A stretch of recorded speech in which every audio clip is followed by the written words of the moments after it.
Alright, hey everyone, welcome back to another video. This time we're going to be looking at a model kit.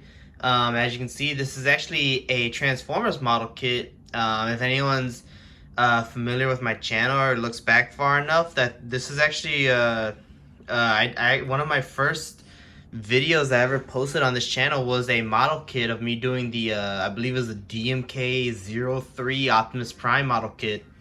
Uh, and I sadly don't have it anymore. I gave it away because I had the 3A and I was kind of running out of space in my collection, and so I gave it up. But I saw this at my local comic book store, and it looked pretty cool, so I thought I'd try it out. And yeah, so let's go ahead and get right to it. I try to show as much as I can with my process, but it's a little hard because this model kit ended up being a lot tinier than I expected. So I'm gonna try and show you my process, but you might see more of my hand than you do the actual model itself, just because of how tiny it is. Regardless, let's go ahead and get right to it.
Alright, we're back, and here's the final product. Like I said, this thing's actually a lot tinier. Just look at how it is compared to my hand. So it's a very, very tiny model kit. But here it is finished. And I decided to go with, like, you know, his more neutral look, and as well as the more movie accurate look that he had from the film. Obviously, the doors being down instead of up. But what's cool is they actually do give you the option, if you want, you can actually replace these wings and put in the more Michael Bay inspired wings, which, as far as I know, this movie originally was supposed to be a prequel. The Bumblebee film was supposed to be a prequel to the Michael Bay movies. So his design is going to look much closer to the Michael Bay Bumblebee design. But I guess, you know, it was a last minute change where they wanted it to be its own thing. But still, I mean, it's pretty cool that, I mean, I honestly, I've always been a big fan of the door wings look, so it's pretty cool that this is here as well. You can also give him, he comes with 4 hands, 2 fists, and 2 relaxed. So as you can see, there it is right there. And then he also comes with a hand cannon, as you can see right there. Again, just kind of looks just like the movie.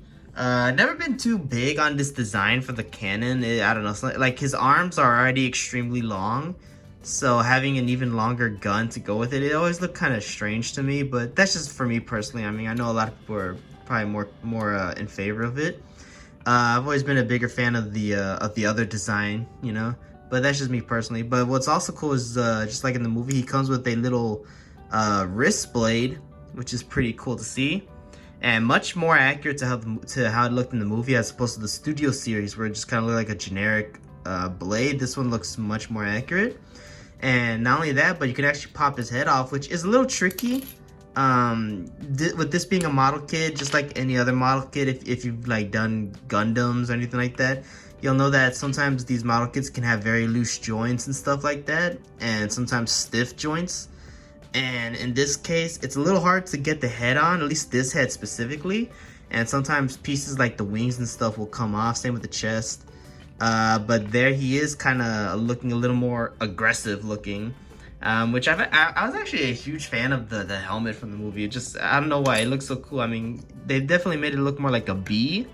But I just think it looks pretty cool. Now, as you can see, I'm messing with here. I'm trying to get this on. It doesn't want to seem to stay, but there we go. So he comes with a stand that you have to put together, and it comes with an Autobot. Also comes with a Decepticon. You don't have to put it there. I just did it just, you know, just to complete it, but it does come with the Autobot symbol, so, you know, you can put that up and put Bumblebee on the stand and put him in any poses. But, you know, he's pretty cool. He stands on his own because of his giant feet, which again is accurate to the film. And articulation is actually really good. It's not like insane, but, you know, you get like, you know, some hinge joints, so he can move like that far. Same with the knee joints. There's a ball joint for the feet, but it's okay. Like, you can do pretty good side, but as far as like up and down, like that's as far down as it can go, and up, you know, that's about it. He has ball joints for the waist and for the shoulders, and it's hard to see, but in the shoulder and hip joints, there's like this little swivel, so you can, you know, if the ball joint doesn't go far enough, the swivel helps a lot. And then he has a ball jointed head, which it's hard to do right here, but, you know. And then he has a swivel for the waist. And then because the wings are on these pegs, they also kind of move around too. But they move better when they're like this. When they're folded down, they're a little hard to swivel around. They just have a tendency to pop off. But overall, really cool. Now, just like any model kit, you could go ahead and repaint this. But I think as it is right now, this looks pretty cool. You could always like put a wash and maybe highlight some things with a dry brush, and that'll make it look better. But it actually looks really close to how he looks in the movie. It's actually a really good paint job for a base model kit design. And in the instructions, they kind of mark these as stickers, but they're more just like, I mean, they kind of are stickers because they stick on, but these headlights right here, these actually came out really good. I really like the design for these. And yeah, just, I mean, it was really simple. It just took me like an hour to put together, which that's only because I'm trying to like fiddle in front of the camera, and it's really hard to kind of like do both. But if I wasn't like worried about filming this, probably would have taken me 30 minutes. Now the box says that you don't have to use these pliers or snippers or whatever. I disagree. As you saw in the video, I did use them because they just felt I mean, I don't know. Like you could try to just rip them off. The box says that kind of makes it seem like you could just kind of take them out. You don't have to use any snippers to cut them out. But I disagree with that. I think it's just better to use those. And then I use like a blade to kind of shave some of the things down. But that's just me personally. But yeah, I mean, like I said, overall, I mean, it's a really cool model kit. I really dig it. It's definitely, I think this looks way better than the or at least in my opinion, as far as accuracy, I do prefer this over the DMK 03, only because with that one, that Optimus Prime was just oddly proportioned. He was accurate to the movie in the sense that, like, you know, I mean, most of the design was correct, but the arms were more like how he looked at the beginning of Age of Extinction, where, you know, when he gets the sword and shield, his arms changed different, and I just kind of prefer those design a little better. It's nitpicky and weird, I know, but I don't know. There's just some things about that DMK Optimus Prime that it was, like, overall pretty cool, but I just wish it was a little more accurate. Some, you know, obviously you had to like paint on or put on the decals of the flames, and I just painted them on because it was kind of ridiculous. So I mean, you know, overall, I think I think I just like this better just because it was simple to put together. It's really accurate, and it's much easier to play with. Like, this honestly feels like it could just be an action figure, to be fair. I mean, it's not like most model kits I put together where things are so loose they want to pop out. Like, the only things I want to pop out are the wings, but if that's the only thing that wants to pop off, I mean, to me, that's honestly fine with me. I much prefer this little guy over the Optimus Prime, just because that one kept flopping over and wanting to fall apart. This is sturdier, it's fun to pose, it's just overall really cool. I found it for, like, with tax, I mean, like, the price was like $25. I think with tax it was like 30 bucks. It's a bit expensive for something so small, but you know what? It's a model kit, and if you enjoy that experience, I definitely think this is fun to get. So yeah. Oh, and I just wanted to show real quick. So it did come with extra pieces. My guess is because, like, these parts right here, these remind me of like his Cybertron wings in the beginning of the movie.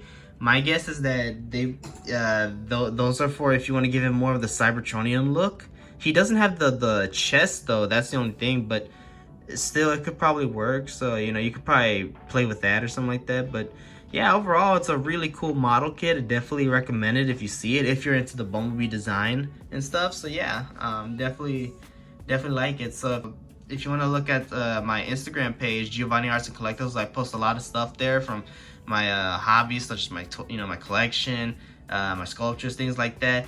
And yeah, I appreciate y'all for watching the video, and have a great day.